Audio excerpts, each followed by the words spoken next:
It was 1858, a year when piracy in Islas Filipinas was at its peak, when the Sama Banguingi and Iranon were constantly in fierce battles, fearlessly fighting for naval supremacy as the Spaniards captured the natives from islands of Sepac, Tonquil, Balanguingi, and Jolo to be slaves up north.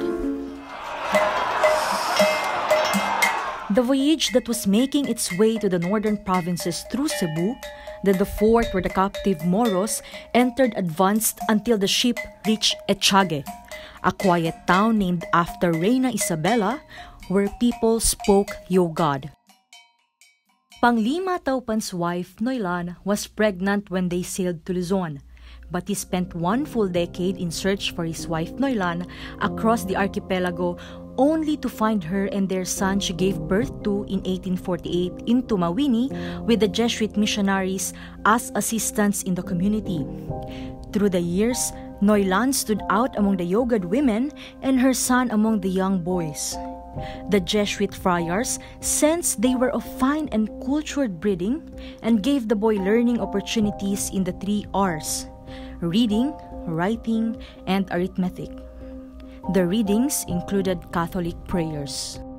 This is the story of Antonio de la Cruz, son of Sama Banguingi Panglima Taupan, historically known as the ethnic group's Nakura, or leader, who was born in Echage in 1848, where his mother, Paglina Noilan Taupan, then a captive Moro woman, gave birth to him. The Jesuits baptized and named him Antonio de la Cruz Nuño. He was taught, trained, exposed to books, prayers, and Catholicism as he rang the church bells in the morning and before the Angelus. His childhood years with the Jesuits were years of opportunities to learn, to develop, to grow, from Isabela Valley to Cavite, until his father, fiercest Sama Balanguingi pirate Panglima Julano Taupan, arrived when he was 10 years old. He met his father in Vigan, Ilocos Sur. By then, he had served as altar boy in the Cavite Jesuit parish. Past teenage years, he started the degree of Bachelor de Arte at Letran College and completed at the University of Santo Tomas. Having been told of his true identity, he asked permission to leave the Jesuits' convent and studied the Alquran. With the meager allowance the fathers gave him, he left for the Middle East. After a pilgrimage to the Holy Land of Mecca in the Kingdom of Saudi Arabia, he came back to the Philippines with true identity as a Moro. Bought the lands in Taluksangay, Zamboanga. Meanwhile, Panglima Taupan was honored by the Spanish government, and in his honor, caused his bust sculpture and may now be seen in Luneta Park in Manila. Datu Abdullah Nuño built the mosque in 1885, invited 10 Sufi from Saudi Arabia and Turkey, and made Zamboanga the Muslim center of the South. He was the 3rd member of the province board with Governor Luis Lim as head of the civil government. He was eventually conferred with the title Datu Pidpid sa Ingkid, or the most respected Datu by the Sultan of Lanao and Maguindanao, for spreading peace and the gospel of Islam. His remains lie behind the Taluksangay Mosque. From a coastal area, Taluksangay today is a community housing different Muslims. Aside from the Sama Banguingi, it is also a home for different tribes such as the Yakan, the Usug, and the Sama Bajau. So in main kuan hula ini amuna in Sama Banguingi. Kami hinihikatan Sama Banguingi. Pag sinamin ni during martial law, amin 1972 buno ito. Namataod, nag-immigrate mari, iwan nag-evacuate, then ha Basilan, Yakan. Then ha Darsur, aun Tausog, aun Kalibugan, iban din ha Sakol Island ini. Taluksangay today is also known for its magnificent mosque, being the oldest mosque in the entire Zamboanga Peninsula, the center of propagation of Islam in Western Mindanao. Habihaon, aon masajid niya ini upat. Nasa sumagawa into yan, niyan na nila musalla. Meaning, pagsambahayan waktu-waktu. ang paada po ng private congregation, di rakatan ha main masjid. Wayron allowed dia ini. Sebab in Taluksangay sa one community. Hambuk na hula, hambuk na nakura, hambuk na tagkapo. Up to this day, the Taluksangay community still celebrate its ancestors' traditions, such as the Maulidun Nabi, alongside other Muslim celebrations. To protect the safety of the community, the Taluksangay Barangay Council places a higher priority on maintaining the barangay's peace, order, and cleanliness. To prevent problems, it was also imposed that all visitors to Taluksangay must register and visit the barangay for confirmation and to also accommodate them. The Barangay Council keeps the area clean by ordering the tanods and authorities to patrol and clean. Nang hindi pa nagdating itong pandemya, peaceful ng Taluksangay. Dahil ang ginagawa namin dito, bago pumasok ang tao dito sa amin, kailangan mag-register sa barangay, magpaalam kung sino siya, kung saan siya nakatira. Cleanliness namin, araw-araw naman yung dagdagan naman kami ng cleanliness. Saka, dahil araw-araw kami nagra-round kami, yung mga barangay kagawad, araw-araw. From point to point. Every place has its own hidden miracles, and Taluksangay is no exemption. We have heard and seen the evidence of its beauty in the lenses. But behind the exterior of the remote-looking area is a sanctuary of glorious testimony of Allah's great creation. We are about to witness the beauty that Taluksangay has to offer. From the place, the culture, and the people. Let's hear the stories of hope, bravery, and strength drawn from the grounds of this place that stood the test of time and modernization. Dito naman ako sinilang sa Taluksangay. Hanggang ngayon, dito pa rin ako sa Taluksangay. Nag-30 years na ako dito sa Taluksangay. Marami na ako dinana na trabaho, nag-aagal-agal, isda, tapos maging construction. Hanggang ngayon, naging driver na. Dumarating yung mga panahon na yung mahangin o na yung mga pagsisira ng mga katulad ng hanap buhay ng agal-agal na wawalaan ng masisiraan. Yan ang minsan na problema namin dito. Yung tradition namin ng mga dito, yung mga minsan magkakaisa para malinis yung mga barangay namin, magtulong-tulong dito. Kaya anong utos ng sa amin ng mga aming pinuno ng barangay, yun din ang sundin namin. Kasi dito mas ganda pa dito, mas yung gastos natin kaysa city, mas malaki yung gastos, mahirapan pa yung mga ibang tao.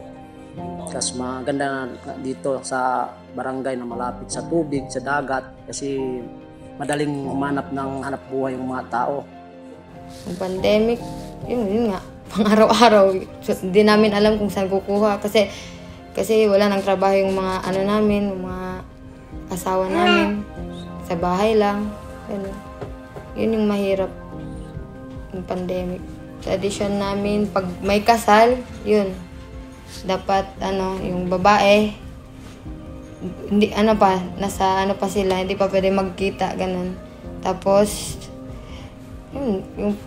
yung usually sinasayaw namin yung pangalay, ganun. Maging maayos yung buhay namin, ganun lang. Kapag-aral yung mga anak namin. Yung namin, yung kaugalian namin, napapasa namin yun sa mga anak namin, kung yung itinuro sa amin ng aming magulang, yun ang din ang tinuturo namin sa aming mga anak. Tulad ng yung kahit kung sinong may mga matatanda, nagmamano rin po kami. Pag may dumating na mga bisita, yun, ini-entertain namin. The RA 371, or the Indigenous Peoples' Rights Act of 1997, is an act to recognize, protect, and promote the rights of indigenous cultural communities or indigenous peoples, creating a national commission on indigenous peoples, establishing implementing mechanisms, appropriating funds, therefore and for other purposes. The Zamboanga City Indigenous Peoples Council of Leaders, Constitution and Bylaws provides for the adoption of its own organizational or political structure in view of its customary laws along with the guidance of the programs and policies of the National Commission of Indigenous Peoples, programs and policies. The Sama Banguingi ethnic group in Zamboanga City that regularly convenes at the Taluksangay Islamic Center has conducted its formulation and organization of the indigenous political structure on June 19, 2022. As a slight revision from our historically known indigenous political structure of the Sama Banguingi in the southern Philippine region, with some Sama Bajau joining the Sama Banguingi in this particular community event. In the local city government of Zamboanga, the City Council comprises of a Committee on Cultural and Muslim Affairs, headed by District 2 City Councilor Emilio Nuño, a member of the Sama Banguingi tribe herself. When asked about the situation of the people at Barangay Taluksangay, we have continued with our traditions. And in terms of lifestyle, we live a very simple life. Education has always been one of the issues in Barangay Taluksangay. We have always tried to instill the importance of educating our children and trying to encourage them to go to college. So right now, we are in the process, throughout the years, probably 2 generations, we've tried to really inculcate in them the value of education. Meanwhile, here is what she has to say regarding the government's platforms, as the month of October also marks the celebration of the Indigenous Peoples Month. Since January, we do not have a representative coming from the IPs in the City Council. So during the dialogue, we found out that there were conflicts within the tribes. So, and some of the tribes do not actually recognize the Council of Elders. So in one of our resolutions, we asked them to resolve the problem within themselves and then given them until December to resolve the issue, come up with a representative, and fix whatever problems they have with the Council of Elders. Other members of the committee have also shared their thoughts and their respective programs for indigenous peoples like the Sama Banguingi tribe. At this modern time, bisisita kasi el esfuerzo del gobyerno junto con el mga NGOs pati con el mismo mga na academic at otro mga sector man ayudahan para alo menos el kultura kay unique aki kanato ng Mindanao dali kanato ng identity pwede kita preserva. Now, este tiempo in the council before the committee on ordinance, a proposed ordinance creating the Office of the Culture and the Arts. Last council, may tayo pa pwede pursige gayon because of the limitation del budget. Until now, we don't have an IPMR. There was a suspension order coming from the NCIP for the selection process, though I believe there are initiatives now from NCIP to have a selection of the IPMR, but still it's not yet final, I believe so. But with IPMR as a member in the City Council, I think the agenda that will help preserve, protect the interests of the IPs will be given more priority. Ex-official members get a seat at the City Council with a representative allocated solely for the indigenous peoples. However, the seat has been vacant for 10 months now since January 2022 due to internal conflicts, as stated by Zamboanga City Vice Mayor Josephine Pareja. Yung rinoclaim as ancestral domain ng area ng Simariki at meron silang mga ginagawang cottage doon na ginagawa nilang venue for picnic or other gatherings yung kanilang area doon sa Simariki. Tayo on our part, sinusuportahan natin yung ganong activities ng ating mga IPs, but sa ngayon wala tayong IP representative sa Sangguniang Panlungsod. Kinausap na natin ng NCIP, napabilisan na nila na magkaroon na tayo ng representative para meron na tayong programa, kung ano mang programa ng IP representative for the IP sector na pwede niyang dalhin as city councilor na pag nakapasok na. So dito sa atin, sa Office of the Vice Mayor, hinihintay pa rin natin yung pagdating ng IP representative with merong process na sinusunod ang NCIP. The National Commission on Indigenous People, or NCIP, is the governing body responsible for protecting the rights and interests of the indigenous people towards attaining national unity and development. When asked about the assistance program, actually meron po tayong mga regular na mga programs and projects na ginagawa every year for our 5 indigenous peoples group here in Zamboanga City. First is yung delineation and titling for their ancestral domain. Opo, lupang ninuno, sinosurvey po natin yan sila for their kadti. What is kadti? It is a certificate of ancestral domain title. Opo. So, second also is the ADS-DPP formulation. Pino-formulate po natin yung kanilang ancestral domain, sustainable and development program, yung plan nila for their ancestral domain. For our youth naman po, meron tayong IAP grantees or Educational Assistance Program.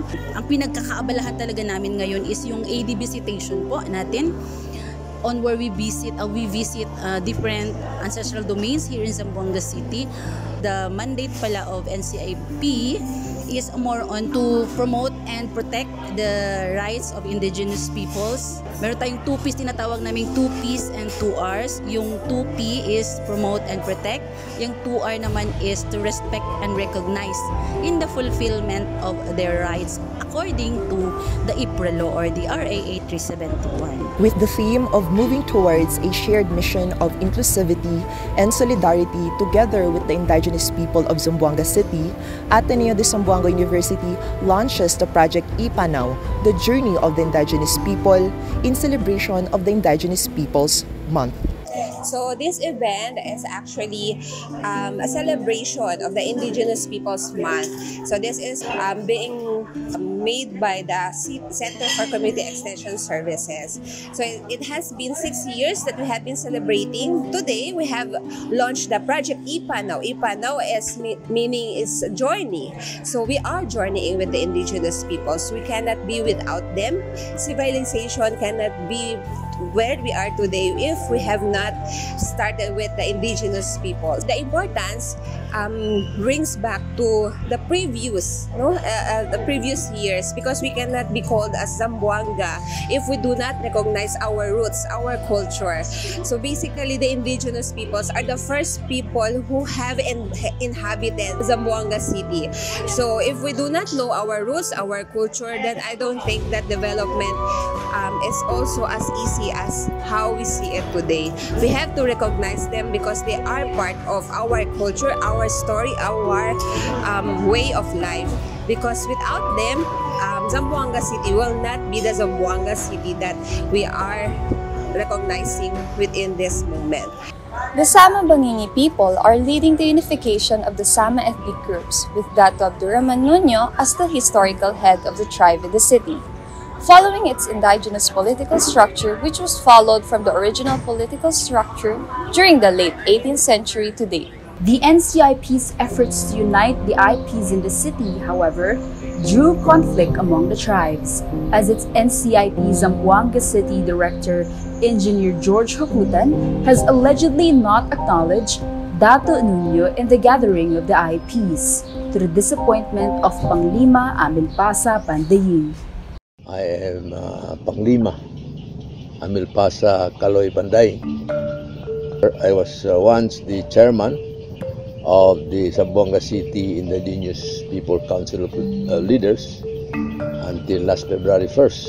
And I'm a Banguingi, and I was born in the city, in Taluksangay in particular.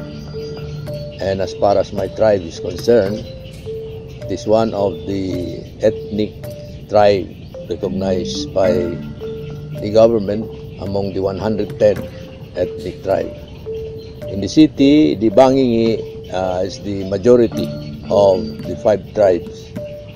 That includes the Kalibugan, the Subanen, the Yakan, the Bajau, and the Banguingi. We are in the majority. And historically, the Banguingi of this city comes from the nearby island of Tonquil. As a matter of fact, it is now called the Banguingi Municipality.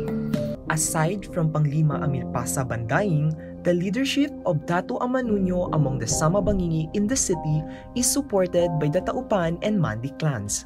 two other prominent families that have been regarded by generations of Sama as cultural leaders who have preserved the Sama culture and helped spread Islam in the islands and the mainland of Zamboanga. Datu Rahamuda Mandi at the close of the 18th century had met with John Pershing as a young captain. Recognized as the Sama leader by the Sultan of Sulu and the Sultan of Maguindanao, with Datu Kalun, also known as Pedro Cuevas of Lamitan Basilan, and Datu Diki-Diki of Tawi-Tawi. Datu Abdullah Nuño is a direct descendant of Panglima Taupan and Datu Abdullah Nuño and Datu Jainuddin Nuño. As the present tribal leader, Datu Aman has dedicated his life to Sama Banguingi, Sama Bajau, and other Samas living in Taluksangay or even in other villages and islands. Sama Bajau, Sama Dilaw, Sama Bing, Sama Daundong, Sama ko, they're all indigenous. I have a creed to follow that was left by my ancestor. You cannot put at any organization or even religion, even barangay, even election of the president. You have to have three things in mind. The first is unity. Everybody must be united. But unity cannot stand alone, you know. If you cannot choose a leader who is honest, transparent, and all the qualities of a good leader must be there. But the two cannot. If you do not have followers, that follows you. Isn't it? Even you put up a church. You have already the church. If you have the people united, you have to have a priest. Even if you have a priest, if there is no good followers to go magsisimba, walang mangyari. So that's it. I have just told that to the people lately about a week ago. If you can no longer choose any one of my children because they're not just and right, neither my brothers or my sister who is not just and right, choose among yourself to be a leader. That's my principle. What you see before Taluksangay, of course, now it has been improved a lot.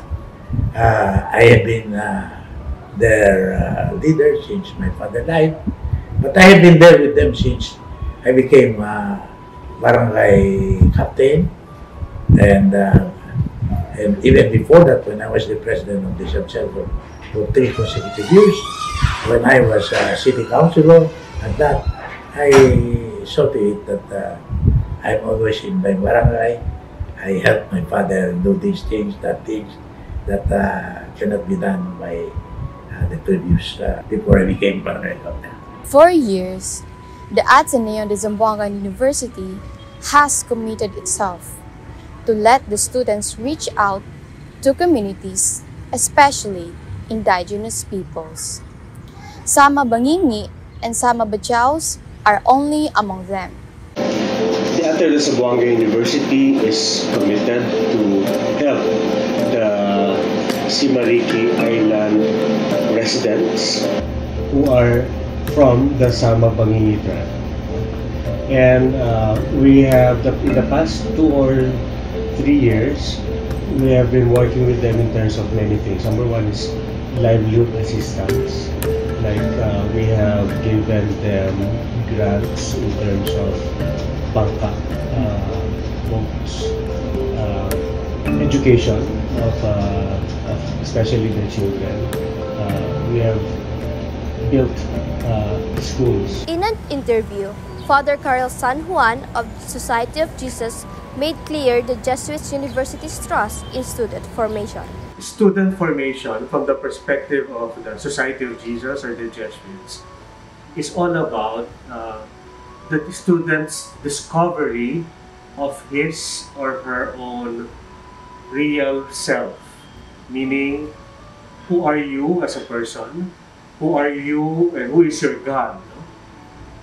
And in the process, you get to accept who you are and discover your gifts, your talents, and also discern or discover what you are supposed to do in life, like your vocation, your mission. the process of education in schools is all about that. Education will develop the critical thinking of students, the humility to understand oneself, and to discover God, whoever your God is. Discovering who you are, developing your values, and then discovering your mission. That's why, for this example of the Nuño clan of Taluksangay, this is probably what happened. That Muslim boy eventually discovered his Muslim identity and religion, appreciated it, and lived with it, and pursued a life that became so productive and so fruitful for generations until the present times. Panglima Julano Banguingi has been vocal on the current leadership issues on the indigenous peoples, as he strongly feels the NCIP in Zamboanga City has not facilitated the process well. In a statement, he pointed out the irregularities in the selection, not following what has been practiced and respecting the IP Council of Leaders, Constitution, and bylaws.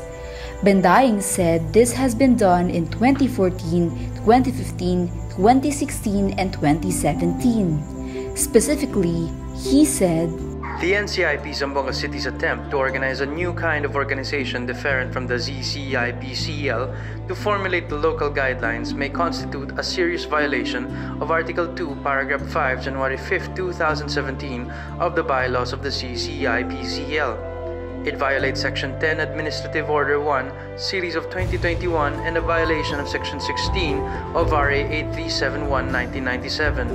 Panglima Banguingi expressed his sentiment that the NCIP officials in Zamboanga City have violated the rights of the Council of Elders, who are the true representatives of the people. Showing his statement dated May 19, 2022, he shared his sentiment as IP leader that the government agencies' representatives have violated their human rights to participation as an indigenous group and honor the selection process in accordance with customary laws. Meanwhile, Nasir Ismula, leader of the Sama Banguingi in Jolo Island, continues to fight for his claim for ancestral domain, as he acknowledges instead the NCIP appointed Sama Kalibugan leaders as IP representatives. But Datu Abdullah Nuño has made it clear that he and his clan accepts the IP leadership for as long as the person belongs to a united group of people, has a leader who is honest, transparent, sincere, coming from a respectable lineage, and has willing followers that are not money-motivated. The roots of the Sama Banguingi in Zamboanga have been written about by different historians and researchers on the migration of the ascendants of the Nuños from Tonquil to Cagayan Valley to Taluksangay in Zamboanga City. Whether it is about migration, heroism, and the historical issues on piracy, and eventually on the trade and propagation of Islam, majority of the Sama Banguingi and all other Samas in Zamboanga City are now bent to form as one indigenous political structure of the Sama Samboangan. Let us take a moment to remind ourselves of the indigenous people. Celebrating them, their struggles and their breakthroughs are no different from celebrating our struggles and breakthroughs. We are them. We are the continuity of our ancestors who struggled to live, to proliferate, and thrive in the present. We wish this month to be full of remembrance, meaning, and resonance with who we are and the future we are heading towards. Join us in championing indigenous people's culture, language, and identity. This has been Alkaiser Bigby, Edwina Saipudin, Kimberly Herbero, Shane Arambala, Dean Vera, Paulo Nessa, Dayang Jaafar, Reyna Jose, May Maravilla, Martha Bernaldez, and Rachel Grace Arevalo. your peace journalists.